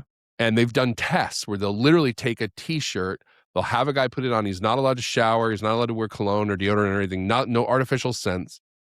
And he wears it for a night, and then they'll give these shirts to women from like 10 different guys, and they'll smell them, and whichever one smells the best of them, they'll test, and they have the most genetic compatibility, right? Amazing. Yeah. And it's just this instinctual pheromone level, like, again, nobody knows unseen, how it works. Right? We were talking earlier about the things that affect us that we have no cognition that we're taking in information. Right. So if this is a real thing, what happens when the only way you meet people is by looking at what they look like and swiping through an app, the flattened screen. Like, you're not getting that. That instinct is being completely cut off. And so what happens is you date 100 guys, that same woman dates 100 guys, and it never feels right for any of them because they didn't actually allow their body and their brain and their biology to filter the way that it should. To work in concert with one another. But it creates the cynicism of there's no good guys out there for me, right? So we're doing this stuff that we don't fully understand the entire context for. Yeah. And then the results, like for me, it was just like, guys, get off the apps and meet girls in person and find out if you have chemistry. Yeah. I didn't really even know at that time that this was a thing, but like there's all this stuff that's operating. We have an operating system, a biological operating system that's meant for this. And we're circumventing it and then being pissed off by the results. Right. And so there are all these insertions into the environment that, again, I keep using this word, but confound the results, right? So, I think, I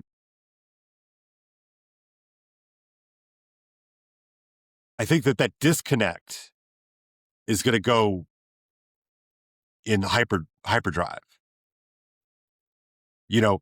Unless, as you say, maybe some of these kids are going to opt out. I don't know. I don't know how viable that is as an option. I'm pulling for them, I guess. It's a question of where are the points of resistance. Yeah. I think that's really what it comes down. Yeah, friction. Yeah. Like, and there are people who intentionally introduce friction. I mean, think about it.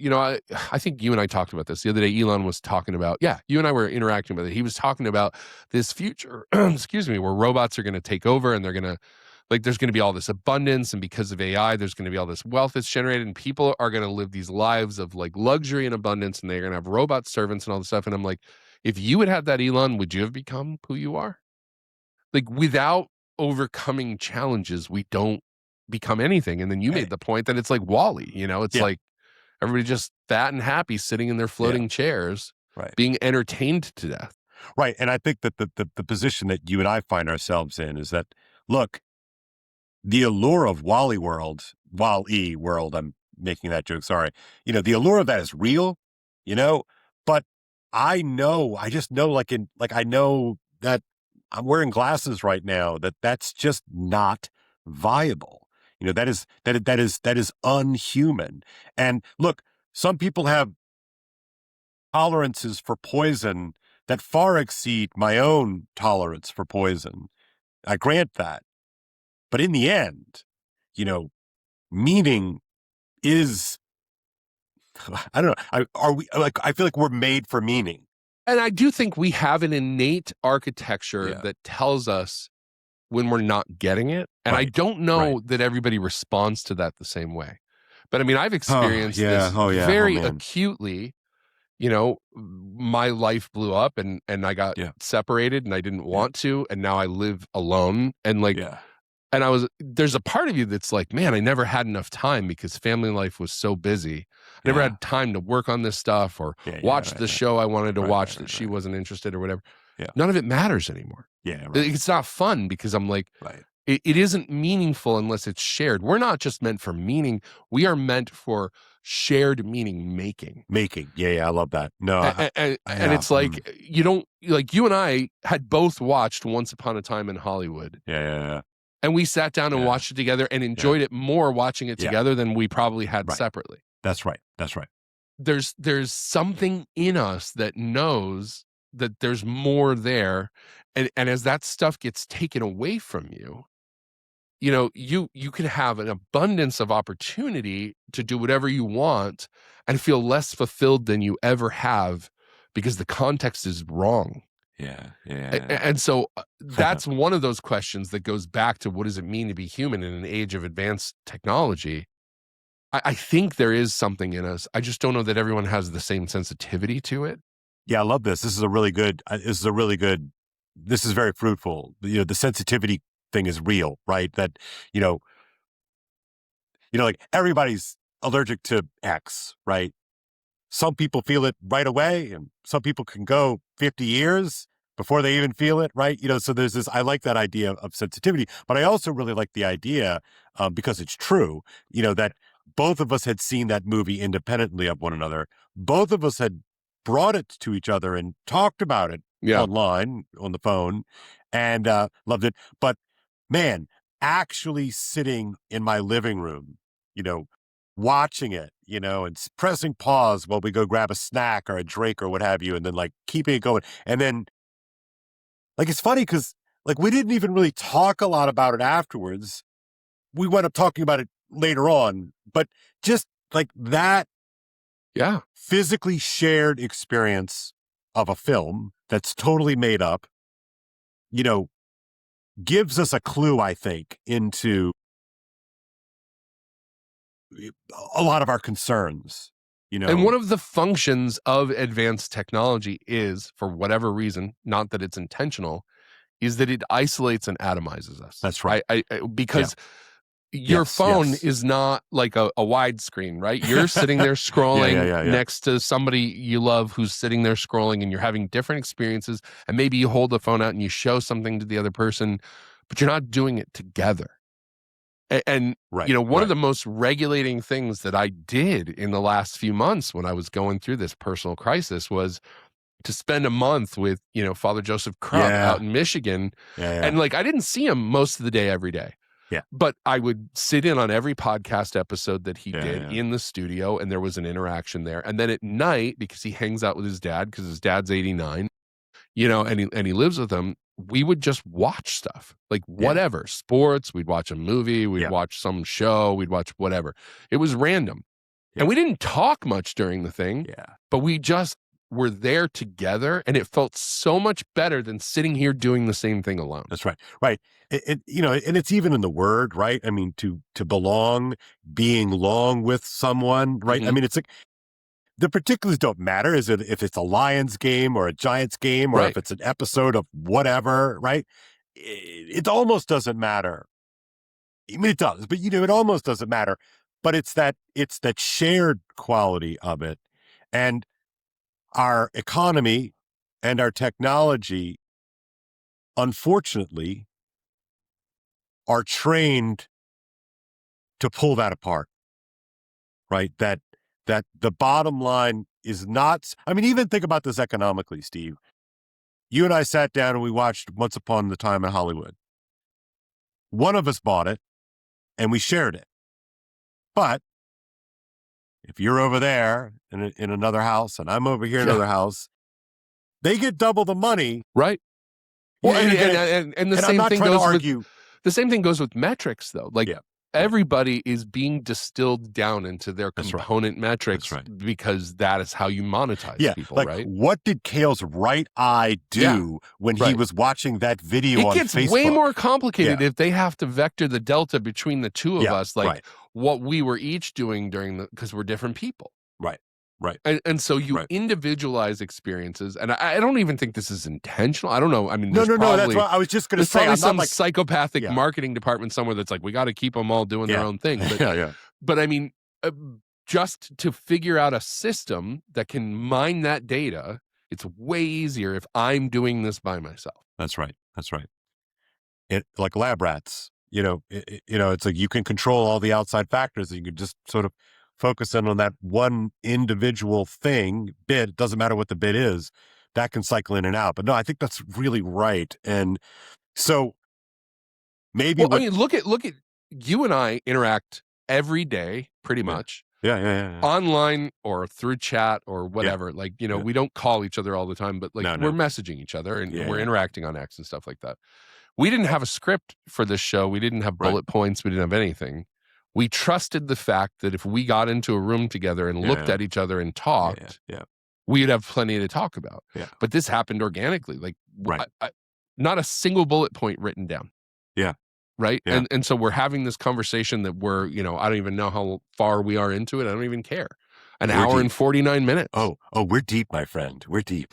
But the point is that there's something that happens organically because human beings are meant to be relational. They are meant to co-regulate. If you're upset and you sit down with somebody who's calm, even if they don't talk to you about it, you come down and match their level. Yeah. There's this energetic thing that happens between human beings. Almost especially if you don't talk, right? Yeah. You know what I mean? Yeah, and you and I are talking about you it. You and I are talkers. Yeah. You and I are talkers. Yeah. So sometimes it's better not to. Yeah. And so this is stuff that, we have never had to be as consciously aware of these attributes of being human beings until the stuff we made got carried away and started taking that humanity away from us. Yeah. And like I said, I don't think it's intentional that it took it away from us, but it is. And to go back to something we were talking about much earlier in the episode about the population crisis and the demographic implosion, what's going to happen. Robots are going to fill in for people. Yeah, good. Yeah, we left that thread hanging. Like our technology is literally going to have to fill the gaps. The Japanese knew this years ago and started making robots that could take care of the elderly because they didn't have enough people to work in hospices and things like that.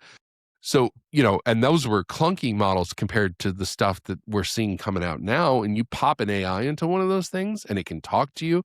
And I tell you what, AIs score higher on empathy tests than human beings do. They're great listeners. They never get tired of your shit. They don't get tired. They don't need to be fed. Like, no matter how much you complain to them, they don't whine about how you're so negative. And like, they're just like, oh, well, let me help you deal with this. And so many people who have been isolated and made lonely by all this stuff that's going on are sitting there having conversations with these things when they have nobody else to talk to. And then they're going to become embodied. Like, we are moving in that direction and there are no brakes on that train because everything is trending in that direction anyway. It's funny. This is another tangent, but also related. There was a statement that Pope Francis came out with way back in the beginning of his pontificate back when, I was ramping up the critique machine.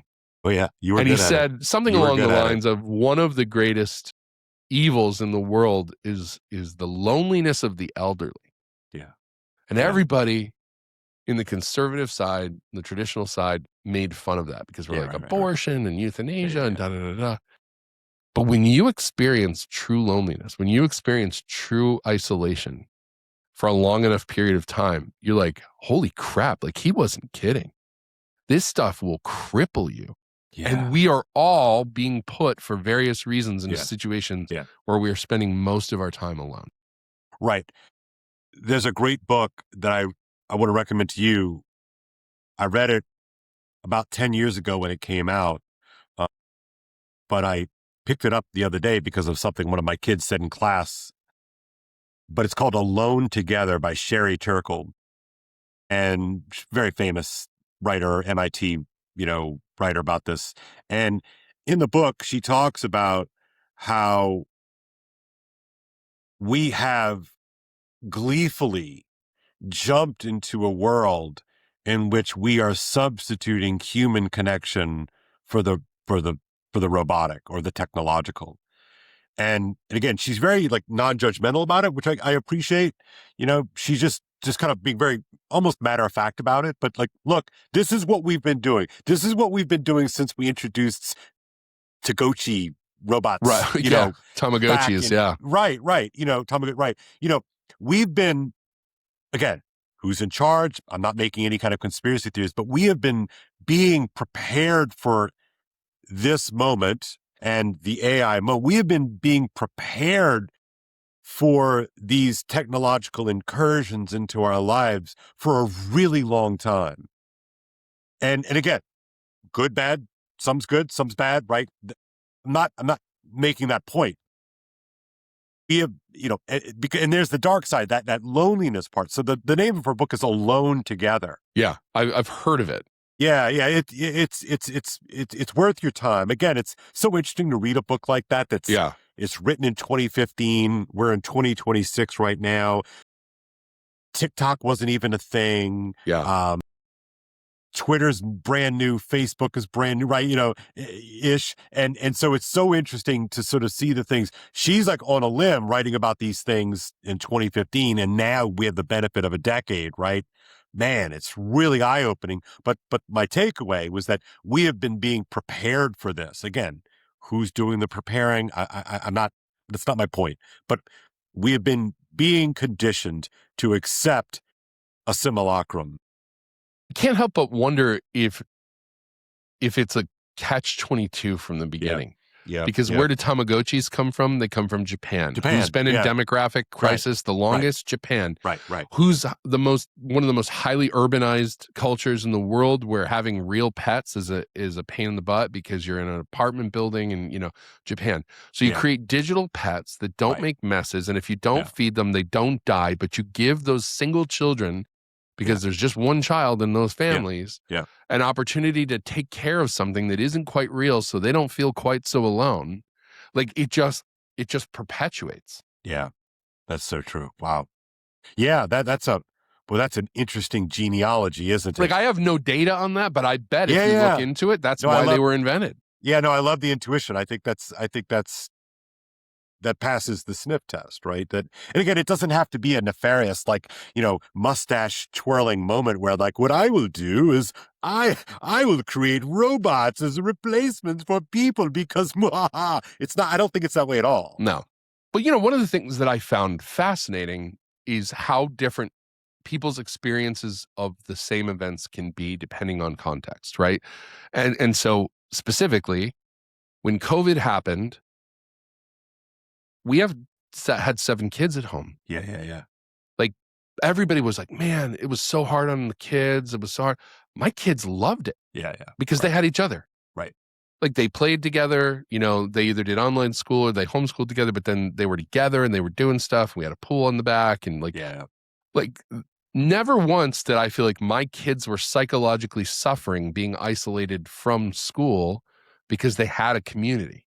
Right. But if you have 1 or 2 kids in a family, I was just going to say that's you're such an interesting test case in that sense, precisely because you had already made different choices. You know what I mean? It's they definitely were in school and got pulled out because I know. But the fact that there was a bunch of kids, they had each other. But that transition it wasn't the same as it would have been if they hadn't had each other. Yeah, we were actually homeschooling at the time. And look, I live in a park, essentially. You've been to my house. I live in a park. And so COVID for us specifically wasn't that bad, or that wasn't what was bad about COVID, I should say. Right. and we had each other, and we had campus kids, and, you know, we were all pretty loose about it, and, you know, we played outside and all that kind of thing. So yeah. But boy, Steve, you know, my students who come from 1-2 kid families, 3 kid families max, you know, oh, you can just see what it has done to them. You know, the maturation curve is altered, slowed down. Who knows if it's forever? I don't know. I mean, they'll never not be those kids who went through it, right? Right. Just like we talk about kids who go through war. Again, but I don't think if I asked my kids who were old enough at the time that they would even remember. Yeah, right. What was different about it? Yeah. No, I know. But again, that's those are the pros and cons of these big systems, right? That the fragility of the supply chains expose the fragility of our kids' connections to one another and to us, right? And these are all, you know, again, it doesn't have to be, this. Again, I keep having this image of a guy twisting his mustaches, you know, it doesn't have to be Snidely Whiplash behind it every time. You know, there's this generalized, I don't know, beams coming from a bunch of different places, diffused, you know, but still operate as a kind of confound on the formation of people. But you and I have been doing this kind of monitoring the situation thing for a really long time. Yeah. And I feel like, I mean, I started watching the news with my dad every night when I was 8 years old, right? Yeah. But never in history has it felt to me like there was a time where everything was coming together the way it was to confound the person seeking the truth more than right now. Right. Like everything has become a fight to just establish basically what's going on. So anyway, let's wrap this up. Yeah. Well, look, I have, I'll go first if you don't mind. No, that's fine. Look, I'm really stoked to do this. I have so many things that I want to talk to you about. There's so many ongoing things. I mean, we haven't even touched the whole alien thing. We haven't even touched questions of disclosure. We haven't touched matters of religion, or really even politics. I mean, we did a little bit of that. So, you know, plus pop culture and stories and all this sort of stuff. I am really jazzed to monitor with you on this because, look, it's a podcast. Everybody's got a podcast, but I think it's important. Number one, I get to talk to you, which is awesome. But number two, like, you are somebody who has helped me make sense, right? In that way that, look, I can get a lot of information from a book. I can even be formed by like a work of fiction, but there's something different about friendship. And every time I think about us, I think about, you know, C.S. Lewis, one of my guys, right, talked about true friendship is when two people can look at the same thing together. And I know that's hard, right? I know that it's difficult to see what we've been talking about. Are we watching the same reality? But you are consistently a person that I go to look at the same thing, to tell me if I'm crazy or not. So I think this is huge. Ditto. I mean, the same thing here, you know, and I just feel like one of the things that we have to come to grips with, and it may, I don't know, I don't want it to sound cliche, but we are in a historically unprecedented time in so many ways. We have just, for the first time ever, created an intelligence that is smarter than we are. Yeah. Like this is not the invention of the microwave or of the atom bomb. This is something that literally can replace us in a number of ways, that can iterate on itself. I mean, in Dario's, you know, thing about Anthropic, you know, he says every iteration of AI is getting faster because it's writing its own code. Right. You know, I saw a guy yesterday who was a programmer, and he was talking about how I was trying to debug something that was wrong with Claude. And I got these tools that I always use when I'm checking code, and I'm spending hours on it. And he's like, and then the guy who was working with me, he's like, why don't we just ask Claude to do it itself? Ask Claude. So he took Claude's errors, fed it to Claude, and it debugged its own code. Right. Like, this is just something that we don't have context for. No, we don't. Right. And just, this is for a later episode, but it's like, one of the things that drives me nuts about this conversation, right, is it always degenerates into like, well, that's not the same thing as being a human being. Okay. Right. Okay, fine. Great. You have your little theological, philosophical point. I grant it even. It Yeah. doesn't matter. Yeah. It doesn't Even if matter. it's just a simulation, if is it Exactly. a sufficiently advanced simulation Right. that is Right. indistinguishable from talking to a human being, and it can do the things that you can do, and it has agency, it does. Like your ontological distinctions just don't matter that much. It doesn't matter. Right. It doesn't matter. And I just, it's such an important point. And so we need people to be more curious about this. You know, it's not like this is not something you can just swat away and flip the channel. And it will take human agency away as it fills in more and more and more of the stuff we don't like to do.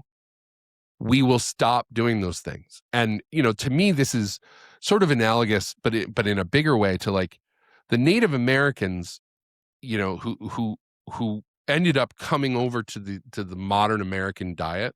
Almost all of them have the highest incidence of obesity and diabetes and all this stuff. Yeah. Why?